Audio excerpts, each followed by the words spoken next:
అబ్బో ఇక్కడ కేజీ చీరలు కొంటే అర కేజీ చీరలు ఫ్రీ అంట. మంగళ్య షాపింగ్ మాల్ కేజీల్లో సేల్, టన్నుల్లో ఆనందం. చిరంజీవిపై వచ్చిన నకిలీ వార్తల్ని టీం మెగాస్టార్ ఖండించింది. మెగాస్టార్ చిరంజీవి ఆంధ్రప్రదేశ్ అధికారిక బ్రాండ్ అంబాసిడర్ అవుతున్నారంటూ వచ్చిన వార్తలు కేవలం వదంతులే అని టీం పేర్కొంది. వీటిని నమ్మొద్దని, వ్యాప్తి చేయొద్దంటూ టీం మెగాస్టార్ మీడియా ప్రకటన విడుదల చేసింది. ఇలాంటి ధృవీకరించని నకిలీ సమాచారాన్ని పట్టించుకోవడం లేదా ప్రచారం చేయడం మానుకోవాలంటూ టీం మెగాస్టార్ చిరంజీవి విజ్ఞప్తి చేసింది.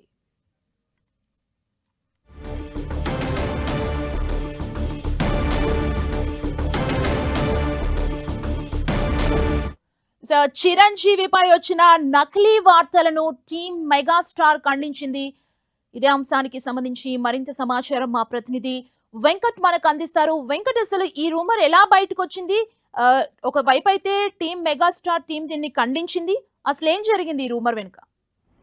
అంటే గత కొన్ని రోజుల నుంచి కూడా మెగాస్టార్ చిరంజీవి ఏపీ ప్రభుత్వంలో కొద్ది కీలకంగా వ్యవహరించబోతున్నట్టుగా కొంత అంటే సోషల్ మీడియాలో బాగా కూడా ప్రచారం జరుగుతున్న పరిస్థితి అని చెప్పవచ్చు. ఎందుకంటే ఏపీ ప్రభుత్వం చేస్తున్నటువంటి సంక్షేమ కార్యక్రమాలు ఏదైతే ఉన్నాయో వాటిని అన్నిటిని కూడా ఇంకా ప్రజల దృష్టికి తీసుకెళ్ళడానికి ఒక అంబాసిడర్ గా ఉండాల్సిన పరిస్థితి ఉన్నట్టుగా దానికి మెగాస్టార్ చిరంజీవిని నియమిస్తున్నట్టుగా ప్రచారం చేయడం జరిగింది.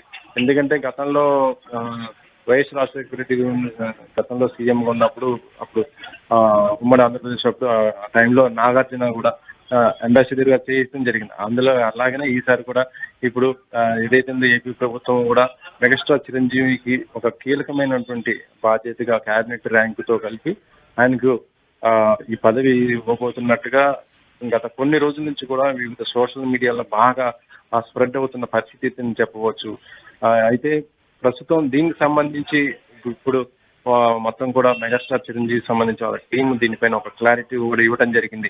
మెగాస్టార్ చిరంజీవి ఎటువంటి బాధ్యతలు కూడా తీసుకోవట్లేదని, అదంతా కూడా అవాస్తవని, ఫేక్ న్యూస్ అని, దీనిని స్ప్రెడ్ చేయొద్దని, దాంతోపాటు ఎవరు కూడా నమ్మొద్దంటూ కూడా వాళ్ళు ఒక స్టేట్మెంట్ కూడా ఇవ్వడం జరిగింది. ఎందుకంటే ప్రస్తుతం కూటమి ప్రభుత్వంలో ఇటు అంటే అక్కడ జనసేన అంటే ఇటు మెగాస్టార్ చిరంజీవి తమ్ముడు అయినటువంటి పవన్ కళ్యాణ్ కూడా ఏపీ డిప్యూటీ సీఎం గా ఉండటము, దాంతోపాటు ఇటు నాగబాబు కూడా ఎమ్మెల్సీగా ఉండటం కూడా జరిగింది. కాబట్టి ఇప్పుడు చిరంజీవిని కూడా ఏపీకి దీంట్లో కీలకమైన ఒక బాధ్యతగా పదవి ఇస్తే బాగుంటుంది అన్నట్టుగా చర్చ జరిగినట్టుగా దానికి ఏపీ అంబాసిడర్ గా ప్రభుత్వ కార్యక్రమాలను మొత్తం కూడా ప్రచారం వాటికి చేయడానికి కూడా చిరంజీవి అయితే ఆయన స్టామినా అయితే చాలా బాగా ఉపయోగపడుతున్నట్టుగా ప్రచారం జరిగింది. అయితే దీనిపైన మొత్తం కూడా ఇటు మెగాస్టార్ టీమ్ మొత్తం కూడా క్లారిటీ ఇవ్వడం జరిగింది. ఇదంతా కూడా ఫేక్ న్యూస్ అని, ఇలాంటి న్యూస్ నమ్మొద్దని కూడా దీన్ని ప్రచారం చేయడం కూడా